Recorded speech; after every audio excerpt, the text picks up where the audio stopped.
Welcome ਹੈ ਦੋਸਤੋ ਤੁਹਾਡਾ ਸਾਡੇ ਚੈਨਲ ਮਾਲਾ ਮਣਕੇਤ ਤੇ। ਕਿਤਾਬ ਸੱਚੋ ਸੱਚ ਅਮਰੀਕਾ ਦਾ ਸਫ਼ਰਨਾਮਾ, ਲੇਖਕ ਨਰਿੰਦਰ ਸਿੰਘ ਕਪੂਰ, ਲੇਖ ਮੋਮਬੱਤੀਆਂ ਦੀ ਮਹਿਫਿਲ ਭਾਗ ਦੂਜਾ। ਅਮਰੀਕਾ ਵਿੱਚ ਖੋਜ ਦਾ ਕੰਮ ਕਰਨ ਵਾਲੇ ਬਹੁਤੇ ਵਿਦੇਸ਼ੀ ਹਨ। ਅਮਰੀਕਾ ਵਿੱਚ ਪੜ੍ਹਾਈ ਦੇ ਦੋ ਪੱਧਰ ਹਨ, ਸਕੂਲ ਅਤੇ ਕਾਲਜ। ਸਕੂਲਾਂ ਵਿੱਚ ਜਿਤਨੇ ਵਿਦਿਆਰਥੀ ਦਾਖਲ ਹੁੰਦੇ ਹਨ ਉਹਨਾਂ ਵਿੱਚੋਂ ਅੱਧ ਨਾਲੋਂ ਵੀ ਵੱਧ ਆਪਣੀ 12 ਵਰ੍ਹਿਆਂ ਦੀ ਪੜ੍ਹਾਈ ਵਿੱਚੇ ਛੱਡ ਦਿੰਦੇ ਹਨ ਅਤੇ ਜਿਹੜੇ ਪੂਰੀ ਕਰਦੇ ਹਨ ਉਹਨਾਂ ਵਿੱਚੋਂ 5% ਵੀ ਕਾਲਜ ਜਾਂ ਯੂਨੀਵਰਸਿਟੀ ਦੀ ਪੜ੍ਹਾਈ ਨਹੀਂ ਕਰਦੇ। ਅਮਰੀਕੀ ਸਕੂਲਾਂ ਵਿੱਚ ਸਾਡੇ ਦੇਸ਼ ਵਾਂਗ ਹੀ 3 ਭਾਸ਼ਾਵਾਂ ਪੜ੍ਹਨੀਆਂ ਪੈਂਦੀਆਂ ਹਨ। ਅੰਗਰੇਜ਼ੀ ਤਾਂ ਸਭ ਨੇ ਪੜ੍ਹਨੀ ਹੀ ਹੈ, ਦੂਜੀ ਭਾਸ਼ਾ ਯੂਰਪੀਅਨ ਹੁੰਦੀ ਹੈ ਜਿਹੜੀ ਵਧੇਰੇ ਕਰਕੇ ਸਪੈਨਿਸ਼ ਹੀ ਹੁੰਦੀ ਹੈ ਅਤੇ ਤੀਜੀ ਭਾਸ਼ਾ ਯੂਨਾਨੀ, ਲਤੀਨੀ ਜਾਂ ਹੀਬਰੂ ਹੁੰਦੀ ਹੈ। ਅਮਰੀਕਨ ਲੋਕ ਵਿਆਕਰਣਕ ਨਿਯਮਾਂ ਅਨੁਸਾਰ ਨਾ ਬੋਲਣਾ ਜਾਣਦੇ ਹਨ ਤੇ ਨਾ ਲਿਖਣਾ। ਉਹ ਭਾਸ਼ਾ ਨੂੰ ਤੋੜ ਮਰੋੜ ਕੇ ਆਪਣਾ ਕੰਮ ਚਲਾਉਂਦੇ ਹਨ। ਸਮੁੱਚੇ ਤੌਰ ਉੱਤੇ ਅਮਰੀਕਨ ਸੌਖੀ ਭਾਸ਼ਾ ਬੋਲਦੇ ਹਨ, ਪਰ ਉਹਨਾਂ ਦਾ ਉਚਾਰਨ ਵਿਦੇਸ਼ੀਆਂ ਨੂੰ ਜਲਦੀ ਸਮਝ ਨਹੀਂ ਆਉਂਦਾ। ਭਾਵੇਂ ਕਾਲੇ ਅਤੇ ਗੋਰੇ ਵਿਦਿਆਰਥੀਆਂ ਵਿਚਕਾਰ ਭੇਦਭਾਵ ਨਾ ਕਰਨ ਦੇ ਦਾਅਵੇ ਕੀਤੇ ਜਾਂਦੇ ਹਨ, ਪਰ ਭੇਦਭਾਵ ਪ੍ਰਤੱਖ ਹੈ ਅਤੇ ਇਹ ਜੀਵਨ ਦੇ ਹਰ ਖੇਤਰ ਵਿੱਚ ਵਿਦਮਾਨ ਹੈ। ਏਸ਼ੀਅਨ ਲੋਕਾਂ ਨਾਲ ਵੀ ਭੇਦਭਾਵ ਹੁੰਦਾ ਹੈ। ਉਂਝ ਤਾਂ ਅਮਰੀਕਾ ਸਾਰਾ ਹੀ ਪ੍ਰਵਾਸੀਆਂ ਦਾ ਦੇਸ਼ ਹੈ, ਪਰ ਗੋਰੇ ਐਂਗਲੋ ਸੈਕਸ਼ਨ ਪ੍ਰੋਟੈਸਟੈਂਟਾਂ ਤੋਂ ਇਲਾਵਾ ਬਾਕੀ ਸਾਰੇ ਲੋਕ ਆਪਣੇ ਆਪ ਨੂੰ ਵਿਦੇਸ਼ੀ ਸਮਝਦੇ ਹਨ ਅਤੇ ਕਈ ਪੀੜ੍ਹੀਆਂ ਗੁਜ਼ਰ ਜਾਣ ਦੇ ਬਾਵਜੂਦ ਵੀ ਉਹਨਾਂ ਦੀ ਆਪਣੇ ਨਾਨਕੇ ਦੇਸ਼ ਨਾਲ ਸਾਂਝ ਨਹੀਂ ਟੁੱਟੀ। ਇਸ ਪੱਖ ਤੋਂ ਮੈਨੂੰ ਅਮਰੀਕਾ ਸੰਸਾਰ ਦੀ ਰਾਜਧਾਨੀ ਪ੍ਰਤੀਤ ਹੋਇਆ। ਸਕੂਲਾਂ ਅਤੇ ਯੂਨੀਵਰਸਿਟੀਆਂ ਵਿੱਚ ਏਸ਼ੀਅਨ ਵਿਦਿਆਰਥੀਆਂ ਦੀ ਭਰਮਾਰ ਹੈ ਅਤੇ ਉਹ ਆਪਣੇ ਗੂੜ੍ਹੇ ਤੇ ਪੱਕੇ ਪਰਿਵਾਰਕ ਜੀਵਨ ਕਾਰਨ ਮਿਹਨਤੀ ਹਨ ਅਤੇ ਪੜ੍ਹਾਈ ਵਿੱਚ ਅੱਗੇ ਹਨ। ਵਿੱਦਿਆ ਦੇ ਖੇਤਰ ਵਿੱਚ ਉਹਨਾਂ ਨਾਲ ਪ੍ਰਤੱਖ ਵਿਤਕਰਾ ਹੁੰਦਾ ਹੈ। ਉਦਾਹਰਣ ਵਜੋਂ ਬਹੁਤੇ ਭਾਰਤੀ ਮਾਪੇ ਆਪਣੇ ਬੱਚਿਆਂ ਨੂੰ ਡਾਕਟਰ, ਇੰਜੀਨੀਅਰ ਬਣਾਉਣਾ ਚਾਹੁੰਦੇ ਹਨ। ਉਹਨਾਂ ਵਿੱਚ ਬਣਨ ਦੀ ਸਮਰੱਥਾ ਵੀ ਹੈ। ਹੁਣ ਉੱਥੇ ਨੇਮ ਬਣਾਇਆ ਗਿਆ ਹੈ ਕਿ ਮੈਡੀਕਲ ਕਾਲਜਾਂ ਵਿੱਚ ਹਰ ਇੱਕ ਅਮਰੀਕਨ ਵਿਦਿਆਰਥੀ ਪਿੱਛੇ ਇੱਕ ਏਸ਼ੀਅਨ ਵਿਦਿਆਰਥੀ ਦਾਖਲ ਕੀਤਾ ਜਾਵੇਗਾ। ਅਮਰੀਕਨ ਵਿਦਿਆਰਥੀ ਦਾਖਲ ਹੀ ਨਹੀਂ ਹੁੰਦੇ, ਸੋ ਏਸ਼ੀਅਨ ਵਿਦਿਆਰਥੀ ਵੀ ਦਾਖਲ ਹੋਣੋਂ ਰਹਿ ਜਾਂਦੇ ਹਨ। ਬਹੁਤ ਘੱਟ ਅਮਰੀਕਨ ਹਨ ਜਿਹੜੇ ਔਖੀ ਪੜ੍ਹਾਈ ਕਰਨ ਲਈ ਤਿਆਰ ਹਨ। ਉਹਨਾਂ ਨੂੰ ਸੌਖੀਆਂ ਜਿੱਤਾਂ ਦੀ ਆਦਤ ਹੈ ਅਤੇ ਉਹ ਪੱਕੀ ਪਕਾਈ ਖਾਣ ਦੇ ਆਦੀ ਹਨ। ਅਮਰੀਕਾ ਵਿੱਚ ਪੜ੍ਹੇ ਲਿਖੇ ਅਤੇ ਅਨਪੜ੍ਹ ਦੀ ਆਮਦਨ ਵਿੱਚ ਬਹੁਤਾ ਅੰਤਰ ਨਹੀਂ। ਉੱਥੇ ਕੰਮ ਡਿਗਰੀਆਂ ਦੇ ਆਧਾਰ ਉੱਤੇ ਨਹੀਂ, ਯੋਗਤਾ ਅਤੇ ਨਿਪੁੰਨਤਾ ਦੇ ਆਧਾਰ 'ਤੇ ਮਿਲਦਾ ਹੈ। ਉੱਥੇ ਪੜ੍ਹਾਈ ਲਗਾਤਾਰ ਕਰਨ ਦਾ ਵੀ ਰਿਵਾਜ ਨਹੀਂ। ਜਦੋਂ ਮਰਜ਼ੀ ਛੱਡ ਦਿੱਤੀ, ਜਦੋਂ ਦਿਲ ਕੀਤਾ ਮੁੜ ਆਰੰਭ ਕਰ ਦਿੱਤੀ। ਸਥਿਤੀ ਇਹ ਹੋ ਗਈ ਹੈ ਕਿ ਅਮਰੀਕਾ ਦੀ ਖੁਸ਼ਹਾਲੀ ਵਿੱਚ ਅਮਰੀਕਨਾਂ ਦੇ ਮੁਕਾਬਲੇ ਵਿਦੇਸ਼ੀਆਂ ਦਾ ਯੋਗਦਾਨ ਵਧੇਰੇ ਹੈ।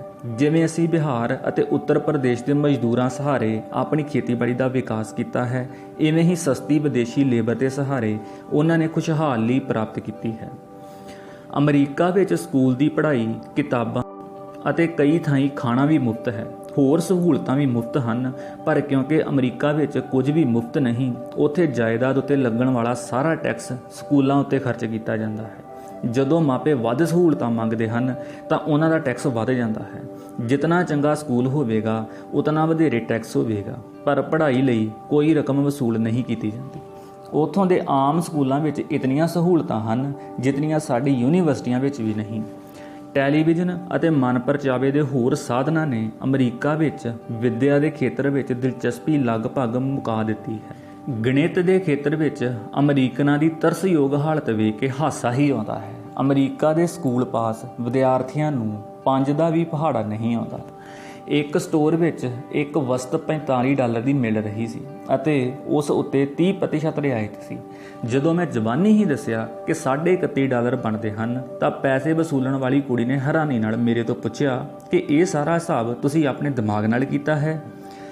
ਇੱਕ ਸਟੋਰ ਵਿੱਚ ਕੈਸ਼ੀਅਰ ਕੁੜੀ ਨੇ ਬਣਦੇ ਪੈਸਿਆਂ ਨਾਲੋਂ ਜਦੋਂ ਮੈਨੂੰ ਵੱਧ ਮੋੜ ਦਿੱਤੇ ਤਾਂ ਮੈਂ ਉਸ ਨੂੰ ਜਦੋਂ ਉਸ ਦੀ ਗਲਤੀ ਤੋਂ ਜਾਣੂ ਕਰਵਾਇਆ ਤਾਂ ਉਹ ਮੇਰੇ ਨਾਲ ਨਾਰਾਜ਼ ਜਿਹੀ ਹੋ ਗਈ।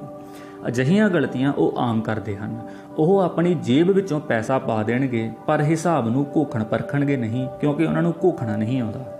ਕੰਪਿਊਟਰ ਉੱਤੇ ਉਹਨਾਂ ਦੀ ਨਿਰਭਰਤਾ ਨੇ ਉਹਨਾਂ ਨੂੰ ਹਾਸੋਹੀਣਾ ਬਣਾ ਦਿੱਤਾ ਹੈ। ਹਸਪਤਾਲਾਂ ਵਿੱਚ ਨਰਸਾਂ ਨੂੰ ਸਿਖਾਇਆ ਜਾਂਦਾ ਹੈ ਕਿ ਮਰੀਜ਼ ਦੀ ਨਬਜ਼ 10 ਸਕਿੰਟ ਵੇਖ ਕੇ 6 ਨਾਲ ਗੁਣਾ ਕਰਕੇ 1 ਮਿੰਟ ਦੀ ਨਬਜ਼ ਗਿਣਤੀ ਦਾ ਹਿਸਾਬ ਲਾਇਆ ਜਾਵੇ, ਪਰ 6 ਸਕਿੰਟ ਵੇਖ ਕੇ ਹੀ ਨਰਸਾਂ ਗਿਣਤੀ ਨਾਲ 0 ਲਾ ਲੈਂਦੀਆਂ ਹਨ ਕਿਉਂਕਿ ਉਹਨਾਂ ਨੂੰ 6 ਦਾ ਪਹਾੜਾ ਨਹੀਂ ਆਉਂਦਾ। ਅਮਰੀਕਨ ਸੁਸਤ ਅਤੇ ਨਲਾਇਕ ਇਤਨੇ ਹਨ ਕਿ ਉਹਨਾਂ ਵਿੱਚ ਸਿੱਖਣ ਦੀ ਅਭਿਲਾਸ਼ਾ ਹੀ ਨਹੀਂ। ਉਹਨਾਂ ਨੂੰ ਭਰਮ ਹੈ ਕਿ ਜੋ ਕੁਝ ਜਾਣਨ ਯੋਗ ਹੈ ਉਹ ਜਾਣਦੇ ਹਨ। ਸੋ ਹੈਰਾਨੀ ਦੀ ਗੱਲ ਨਹੀਂ ਕਿ ਅਮਰੀਕਾ ਵਿੱਚ ਵਿਦੇਸ਼ਾਂ ਤੋਂ ਆਏ ਲੋਕ ਉੱਨਤੀ ਕਰਕੇ ਅਮੀਰ ਹੋ ਰਹੇ ਹਨ। ਅਮਰੀਕਾ ਵਿੱਚ ਸਕੂਲੀ ਬੱਚਿਆਂ ਨੂੰ ਘਰ ਲਈ ਕੰਮ ਹੀ ਨਹੀਂ ਦਿੱਤਾ ਜਾਂਦਾ, ਕਿਉਂਕਿ ਉਸ ਨੂੰ ਕਰਵਾਉਣਾ ਮਾਪਿਆਂ ਦੇ ਵੱਸ ਦੀ ਗੱਲ ਨਹੀਂ ਹੁੰਦੀ। ਸਕੂਲਾਂ ਵਿੱਚ ਟੈਲੀਵਿਜ਼ਨ ਦੀ ਭਰਪੂਰ ਵਰਤੋਂ ਕੀਤੀ ਜਾਂਦੀ ਹੈ। ਲਿਖਣ ਦਾ ਅਭਿਆਸ ਇਤਨਾ ਘੱਟ ਹੈ ਕਿ ਉਹ ਕੁਝ ਵੀ ਨਹੀਂ ਲਿਖ ਸਕਦੇ। ਇਹੀ ਕਾਰਨ ਹੈ ਕਿ ਚਿੱਠੀ ਲਿਖਣ ਦਾ ਰਿਵਾਜ ਹੀ ਨਹੀਂ, ਟੇਪਾਂ ਭਰ ਕੇ ਭੇਜੀਆਂ ਜਾਂਦੀਆਂ ਹਨ ਅਤੇ ਟੈਲੀਫੋਨ ਉੱਤੇ ਗੱਲ ਕਰਕੇ ਹੀ ਕੰਮ ਸਾਰਿਆ ਜਾਂਦਾ ਹੈ। ਜਿਹੜੀਆਂ ਕਿਤਾਬਾਂ ਪ੍ਰਚਲਿਤ ਹਨ ਉਹ ਆਮ ਕਰਕੇ ਜਾਸੂਸੀ ਅਤੇ ਕਾਮ ਉਕਸਾਊ ਕਿਸਮ ਦੇ ਨਾਵਲ ਹੀ ਹੁੰਦੇ ਹਨ।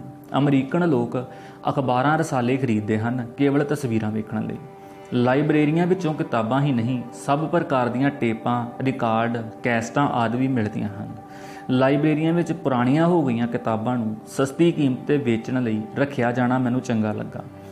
ਯੂਨੀਵਰਸਿਟੀ ਦੀ ਪੜ੍ਹਾਈ ਨਾ ਕੇਵਲ ਮੁਸ਼ਕਿਲ ਹੈ ਸਗੋਂ ਅੰਤਾਂ ਦੀ ਮਹਿੰਗੀ ਵੀ ਹੈ।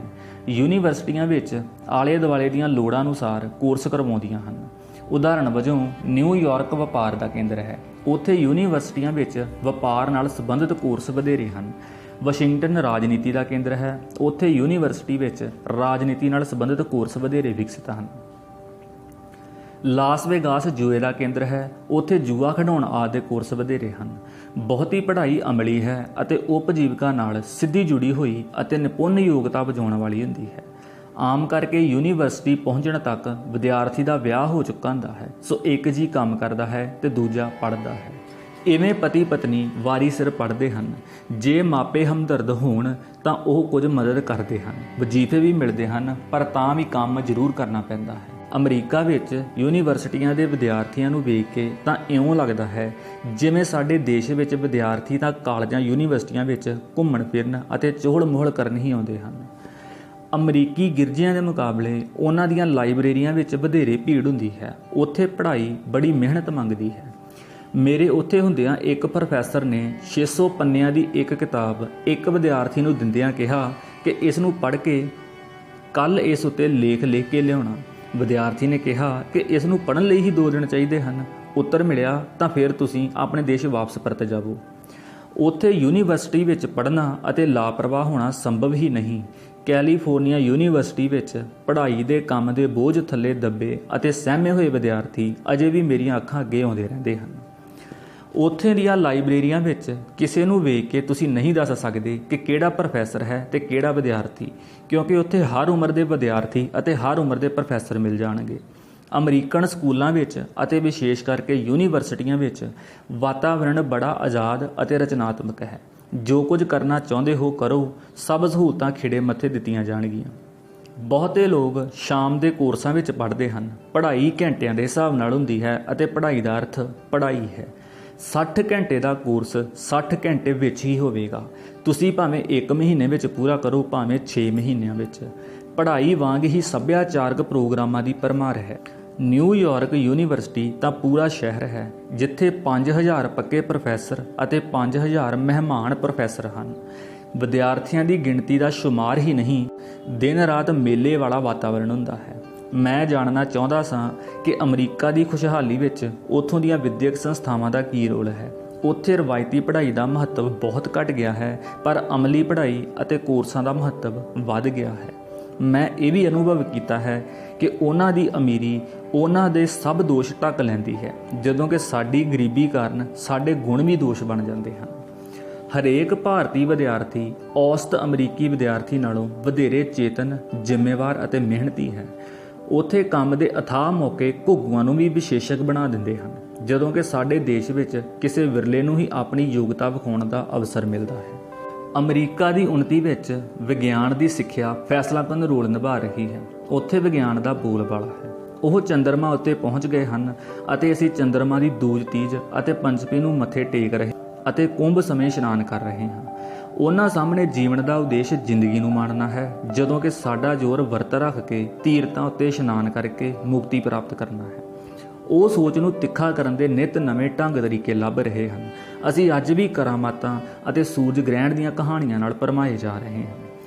ਔਸਤ ਅਮਰੀਕਨ ਆਪਣੇ ਸਕੂਲ ਵਿੱਚ ਭਾਵੇਂ ਬਹੁਤ ਕੁਝ ਨਹੀਂ ਸਿੱਖਦਾ, ਪਰ ਜਦੋਂ ਉਹ ਜ਼ਿੰਦਗੀ ਦੇ ਅਖਾੜੇ ਵਿੱਚ ਉਤਰਦਾ ਹੈ ਤਾਂ ਸਭ ਦਾਅ ਪੇਚ ਉਸ ਨੂੰ ਸਿੱਖਣੇ ਪੈਂਦੇ ਹਨ। ਭਾਰਤ ਵਿੱਚ ਵਿਦਿਅਕ ਖੇਤਰ ਵਿੱਚ ਜਿਤਨੀਆਂ ਕੁ ਸਾਡੇ ਕੋਲ ਸਹੂਲਤਾਂ ਹਨ, ਉਹਨਾਂ ਦੇ ਅਨੁਪਾਤ ਵਿੱਚ ਸਾਡੀਆਂ ਪ੍ਰਾਪਤੀਆਂ ਨਿਗੁਣੀਆਂ ਨਹੀਂ, ਪਰ ਅਸੀਂ ਅਜੇ ਬਹੁਤ ਲੰਮਾ ਸਫ਼ਰ ਤੈਅ ਕਰਨਾ ਹੈ। ਸਾਨੂੰ ਆਪਣੀ ਚਾਲ ਗੱਡੇ ਤੋਂ ਵਧਾ ਕੇ ਰਾਕਟ ਵਾਲੀ ਕਰਨੀ ਪਵੇਗੀ। ਕਾਰ ਉਹ ਚੂਲ ਹੈ ਜਿਸ ਦੇ ਦੁਆਲੇ ਸਾਰਾ ਅਮਰੀਕਾ ਘੁੰਮਦਾ ਹੈ। ਅਮਰੀਕਾ ਦੇ ਵਾਸੀਆਂ ਨੂੰ ਕਾਰ ਤੋਂ ਨਕੇੜ ਕੇ ਵੇਖਿਆ ਹੀ ਨਹੀਂ ਜਾ ਸਕਦਾ। ਸੋ ਦੋਸਤੋ, ਇਸ ਦੇ ਨਾਲ ਹੀ ਇਹਦਾ ਦੂਜਾ ਭਾਗ ਵੀ ਖਤਮ ਹੁੰਦਾ ਹੈ। ਫਿਰ ਮਿਲਾਂਗੇ ਇਹਦੇ ਤੀਜੇ ਭਾਗ ਦੇ ਨਾਲ। ਧੰਨਵਾਦ।